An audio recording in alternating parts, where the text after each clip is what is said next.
Good morning, I'm John Tucker. And I'm Karen Moscow. Here are the stories we're following today. We begin with developments in the Mideast. The U.S. military launched strikes on 3 installations in Iraq over the weekend, targeting what it says is a terrorist group backed by Iran. Washington's accusing the group of engaging in a series of attacks that injured American personnel. Late Monday, U.S. Central Command released a statement saying the airstrikes appeared to kill a number of Hezbollah militants, and Iraq says a member of its armed forces was also killed.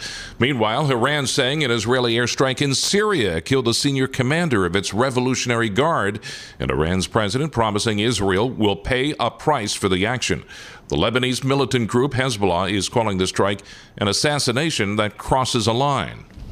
Well, in Israel, John, pressure is growing on Prime Minister Benjamin Netanyahu to shift his nation's approach in its war with Hamas. In an op-ed published in the Wall Street Journal yesterday, Netanyahu said in order to achieve peace, Hamas must be destroyed and Palestinian society must be de-radicalized. It comes on the heels of the Biden administration continuing to back Israel's right to defend itself, but is calling on Israel to scale back large attacks and engage in more precise operations to reduce the toll on Palestinian civilians. Allies of Israel on Capitol Hill, like South Carolina Senator Lindsey Graham, says he blames civilian deaths on Hamas. Israel is trying to mitigate casualties. We need more humanitarian aid as long as it doesn't go into the hands of Hamas. Republican Senator Lindsey Graham was speaking on ABC's This Week. And the Hamas-run health ministry says more than 20,000 people have been killed in Gaza since the war started in response to the October 7th terror attack in Israel. Atlantic Council senior fellow Carmel Abit tells Bloomberg the pressure is also growing on the Biden administration to encourage Israel to change its policy. The atrocities as we've seen them in Gaza are just agonizing. And with that, public opinion in the United States and around the world is shifting, and pressure on Israel is growing to, if not entirely end the war through a permanent ceasefire, to at least pursue a temporary ceasefire and to move to the next phase of this war. Carmel Arbit with the Atlantic Council was speaking with our Kaylee Lyons on Bloomberg's Balance of Power. You can hear the full analysis on the Balance of Power podcast, available wherever you download your podcasts. Well, back here in the U.S., John, pressure continues to mount on universities following testimony from earlier this month in which the presidents of Harvard, MIT, and the University of Pennsylvania struggled to respond to questioning about how calling for the genocide of Jews violates school policy. In the wake of calls for the resignation of Harvard's president, Claudine Gay, a growing number of faculty members are turning their focus to the other 11 members of the powerful governing board that runs a school. Some faculty are calling for members of the Harvard Corporation, the university's board, to resign or apologize. One professor even floated an idea to the governor of Massachusetts, a new school governance structure that would give lawmakers the chance to appoint a board member to represent the public interest. And we're also following, Karen, the geopolitical developments in Russia's war with Ukraine. Russia says a warship at an eastern Crimean port had been damaged in a Ukrainian missile strike. And Ukraine wasn't just engaging in naval attacks. The New York Times reported this weekend that the Ukrainian military claiming it shot down 5 Russian fighter jets in 3 days. One of the biggest weekly losses for the Russian Air Force since that war began. And John, the New York Times is also reporting Russia President Vladimir Putin could be thinking about a ceasefire. In a recent address to his generals, he said Ukraine was so beleaguered that Russia's invading troops were doing what we want, quote and unquote. But behind the scenes, sources tell the Times Putin signaled through intermediaries since at least September that he's open to a ceasefire that would freeze fighting along current lines. And turning to politics here in the States, former President Trump says he has absolute immunity, having served as a former president. Trump telling a federal appeals panel that he should be granted immunity from prosecution with regard to his efforts to overturn the 2020 election because he was acting within the bounds of his official duties when he took the actions.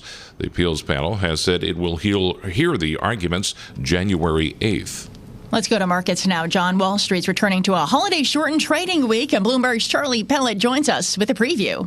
After 8 weeks of gains for the S&P 500 index, there are questions as to whether the holiday cheer will continue into 2024. Sarah Hunt is Chief Market Strategist at Alpine Woods Capital Investments. I think that the biggest problems we're going to see next year are going to be around whether or not earnings and growth can really increase to the extent that the market is expecting it to. Because if it can't, we're priced really well. We had a lot of multiple expansion this year and not a lot of earnings growth. We're pricing that in for next year. There are no scheduled S&P 500 earnings this week. Bank earnings with the likes of J.P. Morgan Chase, Citigroup, and Wells Fargo kick off January 12th. In New York, Charlie Pellet, Bloomberg Radio. All right, thanks, Charlie. In corporate news this morning, sources tell Bloomberg OpenAI is in early discussions to raise a fresh round of funding at a valuation at or above $100 billion. And Bloomberg's Denise Pellegrini joins us with that story. Sources say investors potentially involved in the fundraising round have already been included in preliminary discussions. And if the funding round happens as planned, the creator of ChatGPT would be the second most valuable startup in the U.S., behind only Elon Musk's SpaceX. Sources also say OpenAI has held discussions to raise funding for a new chip venture with Abu Dhabi-based G42 and has discussed raising up to $10 billion for that. It's unclear whether the chips venture and the wider possible company funding efforts we're now hearing about are related. Denise Pellegrini, Bloomberg Radio. All right, Denise, thanks. Elsewhere on the corporate front, the Seoul Economic Daily is reporting Samsung has delayed mass production plans at its new chip plant in Texas. Sources tell the South Korean newspaper mass production would begin in 2025. Samsung previously said the factory would start production in the second half of 2024. It's another blow to the Biden administration's ambition to increase domestic semiconductor supplies. All right, thanks, Karen. And time now for a look at some of the other stories making news in New York and around the world. And for that, we're joined by Bloomberg's Scott Carr. Scott, good morning. Thanks, John. Good morning. Following a weekend of reportedly intense fighting between Israel and Hamas, particularly in northern Gaza, where Israeli forces say now they've largely taken control, Israeli Prime Minister Benjamin Netanyahu paid a visit to IDF troops in the region Monday. An estimated 70 people were said to have been killed in one Israeli strike in central Gaza. The Israeli military says 15 of its troops lost their lives over the weekend. Federal officials are now calling for the opioid reversal drug naloxone to be stocked in all government buildings. Recently, the Department of Health and Human Services has proposed all federal buildings should be stocked with the drug alongside automated external defibrillators. It marks the first change in federal building safety guidelines in nearly 15 years. The U.S. now has new plans in place to target banks that facilitate payments for Russia's military-industrial complex. Bloomberg's Amy Morris has more from Washington. President Biden is amending two executive orders that will, for the first time, allow the U.S. to impose so-called secondary sanctions over the Ukraine war. Senior U.S. officials tell Bloomberg that means banks could face severe financial penalties for doing business with firms already sanctioned, whether they know it or not. While many international banks no longer do business directly with Russia, they can act as correspondent banks for financial institutions in third countries that still do. In Washington, Amy Morris, Bloomberg Radio. A wearable AI device developed by former Apple employees is set to ship in March. It's called the Humane AI Pin, and for about $700, you can attach it to your clothes and interact with it. Former Apple worker Iman Chaudhry is part of the team behind the creation of the new AI device. There are no wake words, so it's not always listening or always recording. In fact, it doesn't do anything until you engage with it, and your engagement comes through your touch, voice, gesture, or the laser ink display. The pin's projector is designed to be able to send information onto a user's hand. We were able to pack a lot of technology into something really small. It runs a Qualcomm Snapdragon chipset, and that means it's really fast, which is crucial for AI. A recent demo of the pin shows it doing everything from real-time language translation to making calls and playing music. Global news 24 hours a day and whenever you want it with Bloomberg News Now. I'm Scott Carr, and this is Bloomberg. John. All right, thanks, Scott. That brings us to 5:11 on Wall Street. Time now for the Bloomberg Sports Update. And for that, here's Dan Schwartzman. It was a Christmas Day tripleheader in the NFL and a Christmas miracle in Kansas City as the Las Vegas Raiders knock off the Chiefs 20-14. Zamir White, 22 carries, 145 yards on the ground for Vegas. Chiefs fall to 9-6 on the season. Raiders are now 7-8. Meanwhile, it was ugly in Philadelphia despite the Giants making it close in the second half. Swift makes the move, finds the end zone, touchdown Eagles! That's courtesy of Fox Sports. Giants lose at Philly 33-25 as the Eagles are now 11-4. Giants fall to 5-10 on the season. Afterwards, head coach Brian Daboll didn't have much to say. Give them credit.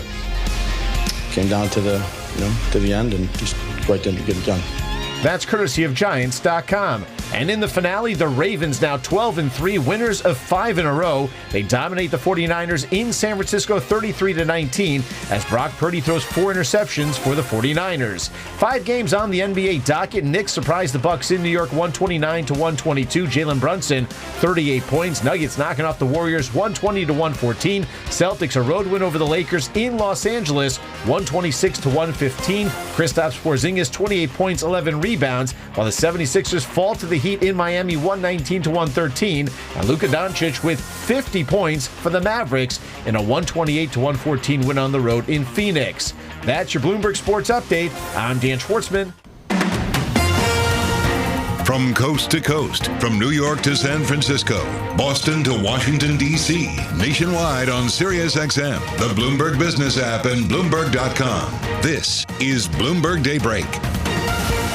And good morning, I'm John Tucker. As you just heard, the U.S. military launching Christmas Day strikes on 3 installations in Iraq, targeting what it said is a terrorist group backed by Iran. Here to discuss that and what else is going on in the Middle East, joining us from Dubai this morning, Bloomberg News' Henry Meyer. Henry, thanks for being with us this morning. What do we know about this U.S. airstrike and the reasons behind it? Good morning, John. Yes, I mean, what we understand is that the U.S. military attacked 3 installations in Iraq yesterday, targeting this group, which is linked to Iran. And this was in retaliation for an attack on a U.S. base in Iraq that wounded 3 servicemen. So, I think that this is a pattern which we've seen in the past. Obviously, there have been, a series of attacks in recent weeks on U.S. military installations in both Syria and Iraq, which have met with American retaliation. But what's interesting is that this happened on the at the same time as Israel is reported to have carried out an airstrike in Syria, which assassinated the top Iranian Revolutionary Guard's military advisor in the country. So we see a sort of certain escalation which is taking place, obviously, in the context of the war in Gaza, and this is sort of fanning concerns that there will be other fronts that will open up in this war. Yeah, with respect to the U.S. Christmas Day strikes in Iraq, is that directly tied to the war between Israel and Hamas? It's not directly tied, but what we've seen since October 7th, which is when the war began in Gaza, that the number of attacks have increased on U.S. bases in the region. So definitely there has been a link between the two. So I think obviously what happened in Syria, I would argue, is much more serious actually, because we've seen this pattern of attacks in Iraq and Syria on U.S. bases, and with retaliation that has been going on for several weeks. But I would argue that the reported Israeli operation to target this senior Iranian commander in Syria, that could lead to a much bigger spiral of confrontation. And Iran has vowed to take revenge. Henry, the Israeli Prime Minister Netanyahu, he was out with an op-ed piece. In it, he delivers what he says are prerequisites for peace with Hamas. What are those conditions? Well, they're primarily what he says is the demilitarization of Gaza, and he said the de-radicalization of Palestinian society. I mean, Israelis have been, very critical of the Palestinian Authority, what they say has been the refusal to condemn the attacks of October 7th on southern Israel. Event, and then the final condition is the establishment of a buffer zone, which would be a sort of security cordon to prevent such attacks taking place in the future. What that tells you is that the Israeli war goals are still very ambitious, and they're not close to fulfilling them. And despite all the American pressure, which has been increasing to at least scale back the operation, if not to end it in Gaza, we can see from Netanyahu's statement here that they are determined to continue. The Biden administration has pressed Israel to change the approach. Is there any sign that is going to change? In just about 20 seconds. We don't know if that's going to happen. We know that there are talks that are going to take place this week in Washington with a key advisor of Netanyahu. He will be discussing whether that can happen. But as I said, the signals coming from Israel are still very much that they will continue at the current rate of offensive. You're listening to Bloomberg Daybreak Today, your morning brief on the stories making news from Wall Street to Washington and beyond. Look for us on your podcast feed at 6 a.m. Eastern each morning on Apple, Spotify, and anywhere else you get your podcasts. You can also listen live each morning starting at 5 a.m. Wall Street time on Bloomberg 1130 in New York, Bloomberg 99.1 in Washington, Bloomberg 106.1 in Boston, and Bloomberg 960 in San Francisco. Our flagship New York station is also available on your Amazon Alexa devices. Just say, Alexa, play Bloomberg 1130. Plus, listen coast to coast on the Bloomberg Business app, Sirius XM, the iHeartRadio app, and on Bloomberg.com. I'm John Tucker. And I'm Karen Moscow. Join us again tomorrow morning for all the news you need to start your day right here on Bloomberg Daybreak.